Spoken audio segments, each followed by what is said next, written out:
Hey, what's up guys, jumpa lagi dengan gue Zan di channel gue di Zan Autorok. Kali ini gue bakal ngebahas lagi sebuah motor ya. Kali ini Ninja lagi kayaknya nih. Lebih tepatnya adiknya kali ya. Apa Adanya? Oh, kakaknya dong. Kakaknya ya, Kan udah lebih lebih tua ya, lebih tua. Ninja 2 tak. Nah, tapi sekarang ini kita ngebahas Ninja 2 taknya ini nggak biasa ya Nggak kayaknya. biasa, ini ekstrim sih menurut Ekstrim ya. Ya gila, ini Ninja 2 tak dibikin trail ya. gue. Trail. Dibikin trail nih, gokil nih kayaknya bakalan nih. Pokoknya kaki-kakinya udah ganti semuanya, sampai bannya juga udah ban pacul. Ban pacul ya. Tapi kalau dibawa di jalan ban pacul tuh gimana ya? Licin kali ya? Gue belum pernah ngerasain, gue ngeri. Ngeri ya. Gue trail gue nggak bisa. Tinggi banget ya. Yaudah, daripada berlama-lama lagi langsung aja kita lihat ya ulasannya.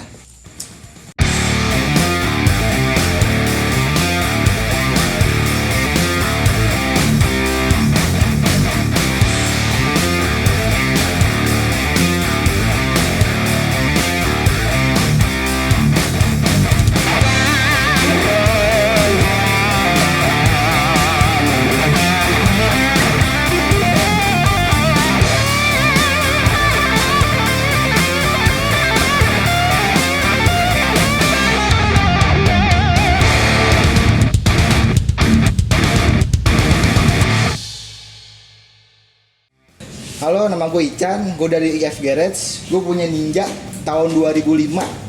Gue modif jadi bikin trail. Gue pilih Ninja karena dulu gue mainnya Ninja waktu zaman sekolah, trek-trek liar. Nah, gue pengen punya motor trail mesin-mesin SE. Cuman berhubung budget gue minim, ya udah gue bikin dari mesin Ninja. Yang gue rubah banyak sih. Yang gue ambil cuma mesin doang.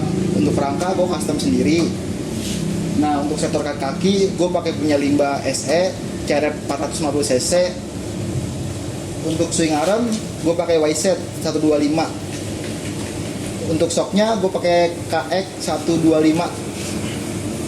Dan untuk sektor tromol di depan belakang gue pakai punya CRF 150L karena lebih gampang untuk berubahnya. Nah, untuk bodi gue pengen kelihatan kayak matching, ya udah gue pakai bodi punya KTM 250 SE. Terus untuk knalpot gue custom. Untuk radiator gue pakai punya KTM 125 import.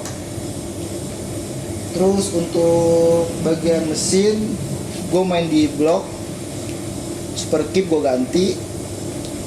Karbu gue ganti pakai ukuran 36, Sutco. Membran gue pakai punya Vipos 3. Untuk gear set gue pakai punya TK karena gue sering pakai TK, pernah pakai mana merek lain sering putus. Nah, untuk bagian unit track yang di orang bilang paling susah gue bikin sendiri. Terus untuk sekam gue pakai Protever Fusion. Dan untuk pengereman gue pakai punya Ninja yang belakang, dan depan gue pakai punya CRF standar karena lebih gampang nyarinya part-partnya. Untuk lampu gue pakai variasi karena gue juga jarang keluar malam, motor cuma buat hari Jumat doang, gue libur bengkel, gue mainan, nge-track. Untuk ban gue pakai Geomax. Gue lupa tiketnya apa nih. Pengapian gue pakai punya Ninja R standar bawahnya, pakai AC karena gue yakin lebih cukup untuk di track daripada lo pakai magnet racing. Nyetingnya susah, belum tentu enak. Terus untuk gas spontan gue pakai Domino satu kabel karena lebih enteng dipakainya. Untuk kerukas dalaman mesin gue pakai Jetek. Udah sih gitu aja. Gue punya motor ini belum lama, baru ada 1,5 tahun. Sebelumnya gue bikinin punya orang mulu. Motor yang gue bikin udah lumayan banyak lah, kurang lebih ada 10 mesin-mesin Ninja. Kalau buat custom ya, kalau buat ya tergantung budget sih ya. Kalau ya budget minim ya paling ya gue bilang saranin sih pakai rangka KLX, mesinnya Tiger atau Mega Pro tuh. Tapi kalau untuk bener-bener buat main kompetisi, kalau gue sih mendingan pakai Ninja, lebih yakin. 2 tak karena lebih galak bawahnya, lebih ngejambak. Kalau pakai Ninja 2,5 sih ada juga tuh temen gue mau bikin, cuman gue belum respon karena gue pikir-pikir terlalu berat mesinnya untuk dijadiin trail, karena motor trail itu bebannya harus enteng. Karena kalau gue mendingan custom karena lebih murah. Kalau gue beli jadi, ya lumayan harganya di atas 100-an gitu.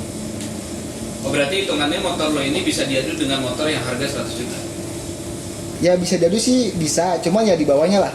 Kalau suspensi mah bisa diadu. Buat lari ya bisa nempel lah di belakang. Kalau motor gue mah kurang lebih ada 40-an habisnya di luar motor. Itu motor dulu gue beli motor bangkainya tuh sekitaran 6 jutaan. Gue beli motor bekas tabrakan. Itu motor pajaknya mati 3 tahun. Tadinya gue mau bikin full original restorasi. Berhubung dikompor-komporin sama anak-anak trail, ya udah gue bikin motor trail 1. Hampir 50 sama perintil-perintilannya. Kita beli motor trail nih baru dari dealer tuh merek apa? Menurut lu yang paling enak? Kalau menurut gue paling enak ya CRF. CRF ya? CRF. Udah paling enak. Dibanding KLX? Dibanding KLX lebih enak CRF. Suspensi, tenaga, nyaman-nyamannya untuk kita manuver buat boncengan, CRF paling enak. Kalau tempur dan harian, kalau gue saranin sih pakai CRF aja, karena lebih lembut suspensinya. Tapi kalau buat ngedit-ngedit kaki, terus custom dan lain-lain untuk bore up atau dan lain-lainnya, saran gue KLX karena lebih gampang, lebih mudah partnya dibanding CRF. Kalau KTM sih ya enak sih enak, ya cuman harganya mahal. Oh, harganya nggak masuk ya? Iya. Ibaratnya nggak bisa di-compare dengan harga. Iya. Karena harga KTM paling mahal dibanding yang lain. Harga KTM paling mahal dibandingkan Husky. Udah banyak lah motor-motor SL lain-lainnya. Ini apa? Kalau mau nyicil ngerakit motor trail ya yang paling penting mah kaki-kaki sih. Kalau menurut gua karena lebih susah nyeting kaki dibandingkan bodi. Sok, depan belakang, unit track dan arm. Kalau bobot termasuk ringan sih dibandingkan KLX sama CRF. Kalau ada yang mau bikin trail ya bisa hubungin gua di IF Garage. Alamatnya di Jalan Haji Thohir, Kampung Baru, Jakarta Barat, Kebayoran Lama.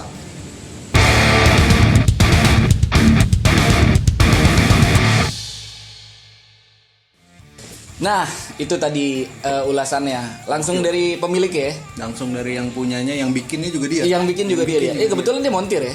Kebetulan dia punya bengkel. Punya gitu, bengkel ya? Bengkel trail. Punya bengkel trail. Dia apa aja bisa sih? Apaan aja ya? Apaan aja bisa. Itu Vespa bisa Vespa? Nah, telepon aja deh orangnya. Kalau lebih lanjut mau bikin trail apa enggak custom bisa hubungin dia. Tapi itu gokil sih ya. Dengan dia dapat motor tuh harga murah banget. Ya selama pajaknya ada lah ya. Nah, maksudnya ya, surat-surat ada ya kan kalau full paper lah yang pasti. Ya, kalau itu kan kayak di sini full paper maksudnya. Kalau misalkan nggak ada surat-surat ngerinya motor maling atau gimana, ngeri banget gak sih? Pokoknya jangan sampai deh kalau teman-teman nyari motor nggak ada surat-surat itu resikonya berat banget. Gede. Tarikan leasing ngerinya. Anjing tarikan leasing. Banyak yang geder tuh. Maksudnya? Oh iya, gue belum bayar. Lagi habis nonton gue belum bayar kayaknya ya. Nunggak gue ya. Kan lu udah nyoba tuh motornya gimana? Iya, gue udah nyoba motornya. Gak berani nyoba gue. Gue ngeri sih kalau buat gue ya. Ngerinya? Nggak tahu, mungkin psikologis aja kali ya. Maksudnya itu kan nggak standar sama sekali. Kayak modifan semua segala spare macam. partnya Iya, udah semua. bukan orisinil sama sekali, bukan bawaan pabrik sama sekali. Dari mesin sampai kayak kaki. Iya, kalau buat harian kayaknya nggak bisa kayak itu ya. Ngeri ya. Setahu gue juga dia cuma buat main tanah doang sih. Main buat tanah doang buat ya. tanah. Iya, buat harian ngeri lah kalau Harian misalkan udah pakai Matic lah pasti. nah, Udah paling enak pakai Matic. Oke, Matic udah paling bener ya. Kalau orang hobi motor rata-rata ya udah hariannya udahlah. Kecuali buat kopdar ya. Yoi. Iya, kalau misalkan lu bayangin kalau lu bawa gitu kan tiba-tiba ya namanya modifan ada part-part yang goyang atau kayak gimana kan bukan standar pabrik. Gue sih ngeri kalau menurut gue ya. Kecuali memang itu juga sih pengaruh bukan punya sendiri soalnya. Iya benar juga sih. Mungkin itu kali ya pengaruh psikologis di situ kali ya. Iya, tapi kalau misalkan kita benerin atau modifnya di bengkel yang bagus, mungkin bakalan aman kali ya. Dan dia juga kan udah bener-bener udah dites motornya. Oh iya, kan dia juga gue dengar dia tuh banyak dapat sponsor juga kan. Oke, segitu dulu ulasan kali ini. Nah, tapi kali ini di next video ulasan motor kita itu nanti KLX kita adu sama CRF. Bagusan mana kira-kira? Sampai yang punyanya aja kita adu. Kita adu ya. Soalnya tadi katanya CRF lebih bagus. Tapi kalau menurut lu sendiri gimana? Tapi nggak usah. Ntar aja. Ya, Yang punya kan berdebat tuh. Iya, biar berdebat denger aja. sendiri. Biar denger sendiri aja ya. Jadi kita nggak usah bahas masalah CRF sama KLX ya. Nanti aja ya. Oke, sampai jumpa. Thank you.